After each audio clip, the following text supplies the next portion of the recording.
Chitutu and Honorable Agnes Nandutu. Right, Honorable Speaker, I was in this house when we passed that anti-homosexuality law, and I can assure you, we as Parliament, we stand together on issues of morality of this country. There is no doubt about that. And I think each and every member of the House, you can't say it is the Speaker. It is so, it was a collective effort of the entire House. So if there is such an indictment, it's an indictment on the rest of, on all of us. That is important. And to that extent, I want us to stand firm. We shall get to know where it ends. We stand by you, the Right Honorable Speaker, in as far as enacting of that law is concerned, if that is the casus belli of all this that is unfolding. But I would hasten also to add, Right Honorable Speaker and members, that for us to sit by, there is a lot of ramifications and what our relationship with the Commonwealth shall be. The Speaker is the head.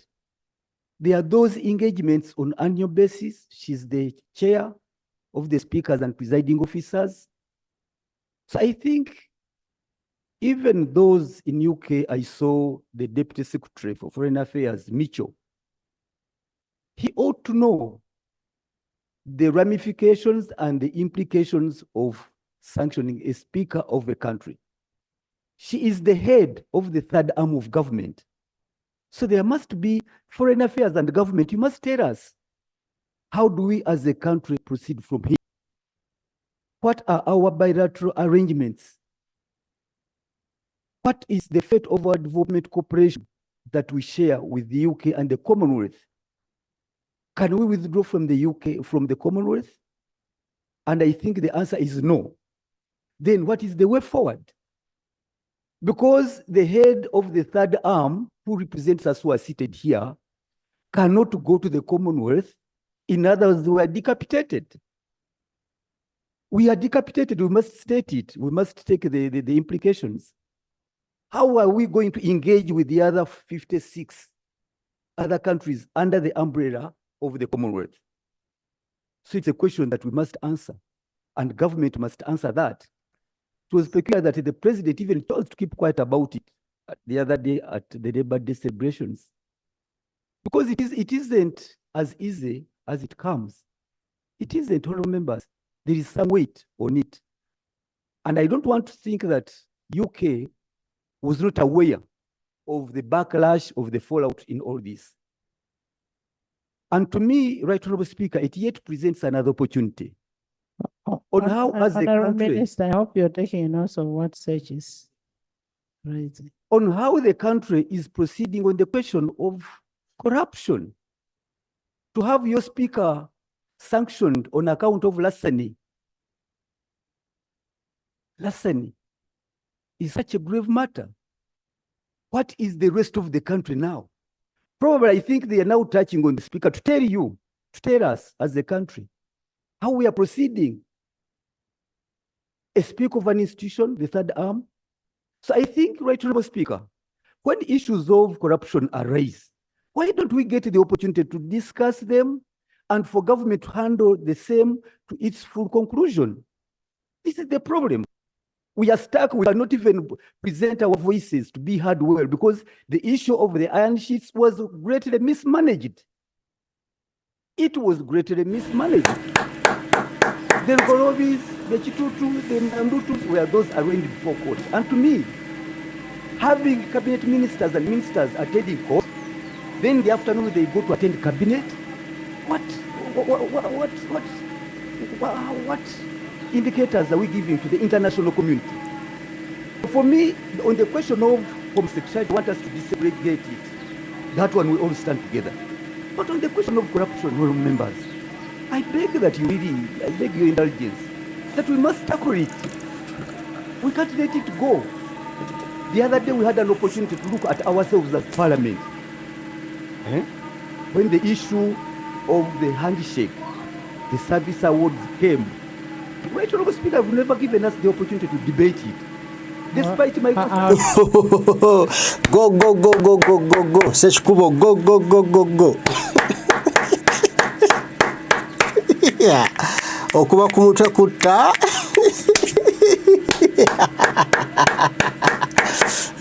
Ssekikubo, go. I'll do that. Despite my constant standing here, can we have a look at ourselves? Or must we hide ourselves now in the same cloak? For me, I'm not part of that. If the UK is sanctioning and targeting the corrupt of this country, we as the country have failed. We have let down the people of Uganda, where everybody knew. Some ministers said that the anarchists came through their windows to their compounds and they were let scot-free. The unfortunate ones, the three, were arraigned before court, and others are continuing to occupy the front bench. And the president made a very simple premise: I'm going to follow them. Where is the following we were talking about? So to me, honorable members, Right Honorable Speaker, you better seize the opportunity. Seize the opportunity and say no to corruption. Lead the way so that as a country we can stand by you. But when this institution is full of loopholes, the allegations of corruption, the service awards abound, and we cannot debate them, we cannot discuss them, what should we do? It is only seeming that now the foreign countries are the ones doing the job we are supposed to do. So I don't want members to hide about sovereignty of the country. They cannot search. Yes. Honorable government, you respond on the issues of the handsheets, but I'm telling you, the foreign country cannot, we're a sovereign country. I mean, UK cannot come and run our country. They cannot. Thanks for the guidance, Right Honorable Speaker. We are going to handle the issue of the corruption. That is okay. Perceived corruption. You know, somebody should be proved that, like the ministers who are in the court. There are so many people about how many. Honorable Bua, do you want to say something? Before you can come up, let us be open. I'm really making my humble and honest call to you, Right Honorable Speaker. Let us start with ourselves. We cannot continue hiding. We are condemning other foreign countries when we have let down this country. The other day they said you are corrupt to pass the RAPEX bills. Were you corrupt? Were you bribed? Who was bribed in this house? Right Honorable Speaker, I'm not asking you, Sechi. I'm asking members, who was bribed in this house? Right Honorable Speaker. You see, you know, Sechi, people will say whatever they will want to say, but what matters is, have you proved what it is? Have you proved? You say information, my brother. You know, colleagues, it is very important that we look at international relations and international law. Whereas we relate and need each other, at the end of the day, every country protects its interest. And the information I want to give you on the ICC, for example, the US citizens, the UK citizens can commit crime, but they have not assented to the ICC. They try their citizens in their local countries, in their local legal systems. So we need to ensure that we build our systems, support it, and never surrender other international systems that do not meet our interest to take charge. To me, that's really the position. The US government, an American can commit crime here that warrants ICC. A UK citizen can commit a crime, but they will be tried in the US and the judicial procedure will be implemented according to the laws of US and UK. The same we should do according to our legal system. If it is weak, we should build it and strengthen it. That's the information I want to give you. I thank you, Honorable Elijah. You also have A something. small one, only a small one. There's a Honorable procedure, Geoffrey. there's a procedure matter. A small one, as I Thank you, the Right Honorable Speaker. I rise on the matter of procedure on our rules of procedure 73. Issues about iron seats. Members of Parliament were willing to debate it. But when the matter went to court, we were debarred. It is not that maybe MPs wanted not to discuss this matter about the loss or any misappropriation of the iron seats. I find it for us to engage again so much on the issues about the iron seats of Karamoja, and yet the matter is still even in court, not yet concluded. It is like we are in some judice. We are breaking our own rules. But again, even for somebody to write an indictment on one of us in this parliament in regards to iron seats, it is as if that person is not following our rules and the laws. Parliament of this country, which you are the chair, we have the rules. We move with our constitution. Article 79 prescribes very clearly our parliament is constituted. We have been mandated to make laws in this country. And it's affects somebody understanding to say that if this country, Ugandans, member of parliament, have made a law, which that law they feel is right for them to govern themselves, and somebody should be referred to. We move according to what our constitutions we have agreed upon. Madam Speaker,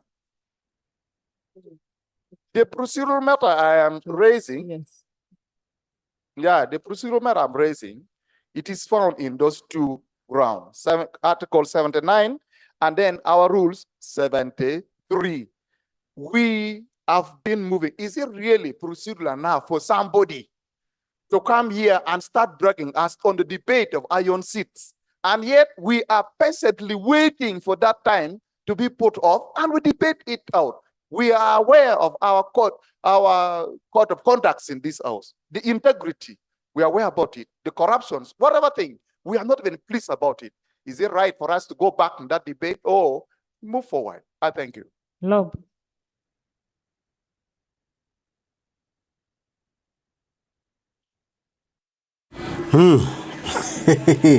Ayo baita Ssekikubo akumyemu omuliro batandise okukankana atandise mpola mpola nga abasikasika abateeka wayagala amaliriza bakubye omusumaali mu mutwe n'alangira sipiika ne Anita Amongi obuguguze obuli bw'enguzi okwetaba mu kubba amabaati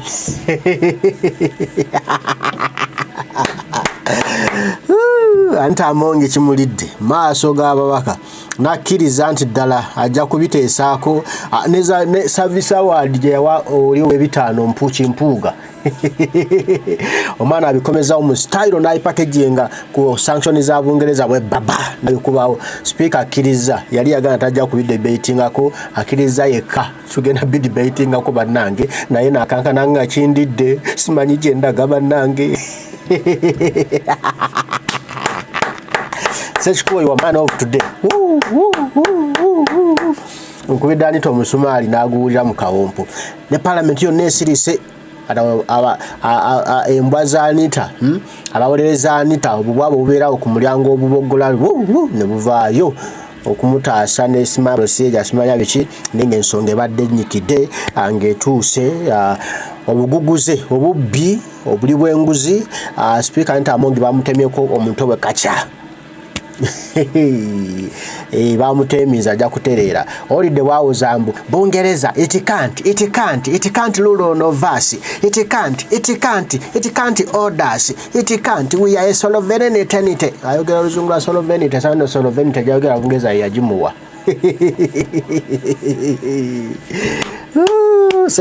Ssekikubo we man today onkubidda omupiira bulungi nnyo osose ne bateeka mulayini bula ne basiriikirira n'alyoka bakuba goolo bwe baba obuli bw'enguzi bulina okwogerwako. President Kyagulanyi Ssentamu Robert Bobi Wine weebale nnyo weebale ddala watukoledde omulimu guno amakula okugenda mu House of Commons abantu batandika obbakwatako kati Parliament eri forced okubyogerako bagala tebaagala wadde beerimbika musambe emisango giri mu kooti simanya yapolisima kooti presidiudisi simanya biki naye ensonga yo kati etuuse ku soosi mujja kugiwulira mwe muve wano.